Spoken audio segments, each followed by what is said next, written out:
Salam kanalımın değerli izleyicileri. Gününüz uğurlu olsun inşallah.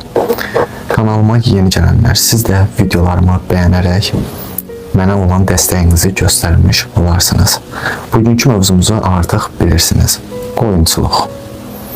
Qoyunçuluq özü bərəkətli və qazanc gətirən bir sahədir. Lakin bugün sizinlə birlikdə qapalı qoyunçuluq haqqında müzakirələrimizi edəcəyik. Qapalı qoyunçuluq nədir? Qapalı qoyunçuluğun üstünlükləri və mənfi cəhətləri hansılardır? Bunların hamısını ətraflı şəkildə danışacağım. Diqqətlə izləyin.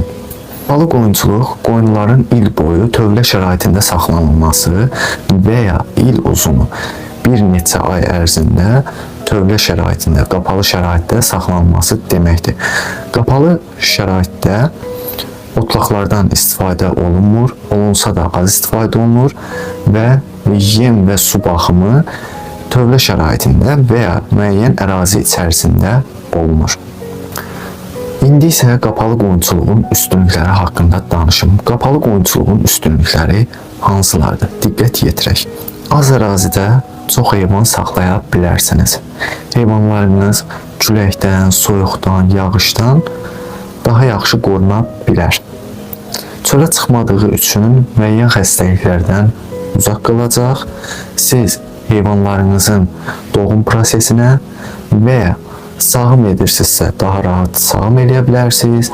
Heyvanlarınızın qoça gəlmə prosesinə daha yaxşı nəzarət eləyə bilərsiniz. Amma bunun üçün ciddi nəzarət lazımdır. Bizə keçək qapalı şəraitin mənfi cəhətlərinə. Mənfi cəhətlərimiz hansılardır? Birinci, yemləmə prosesidir ki, siz qapalı şəraitdə açıq otardığınız haldakindən daha çox yem istifadə eləyəcəksiniz. Xərcləriniz 2 dəfəyə qədər arta bilər və sizin saxladığınız tövlə daim təmiz olması üçün siz gündəlik olaraq sizin işçiliyiniz artacaq. Yəni, əvvəlkindən daha çox iş görəcəksiniz tövlə içərisində. Bu önəmlidir, çünki heyvanınızın yeri təmiz olmalıdır ki, sizin heyvanınız daim sağlam vəziyyətdə qalsın.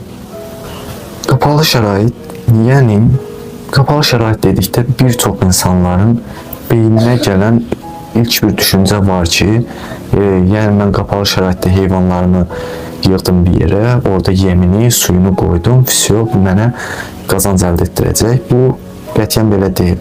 Qapalı şəraitin işçiliyi mənə görə daha çoxdur.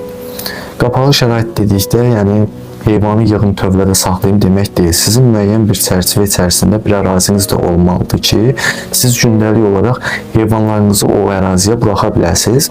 Niyə? Çünki heyvanlarınız hərəkətdə olmalıdır. Hərəkətdə olmasa heyvanlarınızın ayaqları tutulacaq. Bu da bir zamandan sonra artıq xəstəlik kimi başqa bir yeni xəstəliklər yaradacaq heyvanınızda. Tövlənizin havalandırma sistemi. Tövlənizin havalandırma sistemi maksimum dərəcədə düzgün olmalıdır. Çünki havalandırma sistemi düzgün olmadıqda sizin heyvanlarınız çöl şəraitində tuta biləcəyi xəstəliklərdən daha çox xəstəlik tutacaq. Buna diqqət yetirmək vacibdir. İndi isə gəlin biraz da qapalı şərait üçün quracağımız tövləyə nəzər yetirək. İlk başda quracağımız tövlə maksimum dərəcədə bacardığımız qədər hündür qurmalıyıq ki, içəridə hava ventilyasiyası güclü olsun. Havanın girişi və çıxışı düzgün istiqamətdə olsun. İçəridə maksimum dərəcədə quruluq yaratmalıyıq, nəmişliyi azaltmalıyıq. Bunlar önəmli faktorlardır. Bunları düzgün şəkildə yerinə yetirməsək, yenə vurğulayıram bunu ki, sizin heyvanlarınız xəstəlik tapa bilər. Və quracağımız tövləni əlimizdə olan heyvanların sayına görə və ya gələcəkdə düşüncəmizdə olan, yəni bugün 10 qoyunum var, amma fikirləşirəm ki, gələcəkdə bunu 30 qoyun eləyəcəm. Yəni, həmən o 30 qoyunu sığdıra biləcəyiniz formada tikmək lazımdır ki, heyvanlarınız tövlə içərisində rahat hərəkət eləyə bilsin. Mən məsələn bu günlərim 15 qoyunluq qoyun üçün tövlə tikmişəm. Sabahlarım artırmaq fikrinə düşürəm. Qoyunumu 25 qoyun eləyirəm. Yenə gətirib həmin yerə salıramsa, bu artıq sizin heyvanlarınız arasında sıxlıq yaradacaq. Bu da heyvanları irəli aparmaqdan biraz da geri salacaq. İndi isə keçək qapalı şəraitdə yemləməyə. Yemləməni necə etməliyik? Qapalı sistemdə yem məsələsi ciddi nəzarət tələb edir. Qapalı sistemdə siz qoyunlarınıza qaba ot olaraq, qaba yem olaraq yonca verməlisiniz. Çünki qoyunlar adi otu, yəni loru dildə desək, el dili ilə desək, şiyə otu yaxşı yemir. Sizin heyvanınızın qabağında 24 saat mütləqdir ki, təmiz su. Təmiz su olmalıdır, duz olmalıdır. Yumuşaq yem olaraq da müəyyən yemlərdən istifadə eləməlisiniz. Gündə 2 dəfə buna daxildir arpa, buğda və başqa yemlər daxildir. İndi saymıram bu videoda. Gələcək videolarımızda yemlər haqqında da ətraflı danışacağım. Ona görə indi yemlər haqqında danışmaq istəmirəm indi. Amma siz nəzarətli şəkildə gündə 2 dəfə sabah, axşam minimum yem verməyiniz vacibdir. Buna da ciddi nəzarət etməlisiniz. Çünki artıq verilən 1 qram yem belə qapalı sistemdə sizi ziyan aparacaq. İndi isə qapalı qoyunçuluğun, qapalı sistemin sizə qazandırdığı gəlirə baxaq. Qapalı sistem sizə gözəl qazanc əldə etdirə bilər. Amma tam ciddi nəzarət altında. Məsələn, çöldə aparırsan heyvanı, otarırsan, gətirirsən, axşam tövlənə yığırsan, sənin nəzarətin çöldə heyvana baxmaq, diqqət eləmək olur, nə bilim, birinin bir xəstəliyi olanda ona diqqət eləməkdir və s. başqa şeylərdir.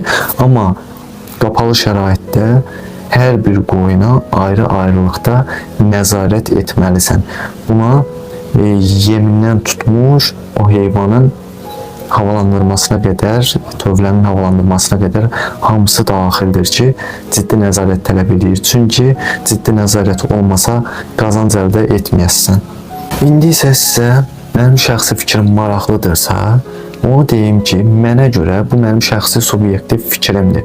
Mənə görə qapalı qoyunçuluq, süd satışı eləmirsinizsə, qoyunlarınızı sağmırsınızsa, o qədər də çox qazanc əldə elətdirməyəcək sizə.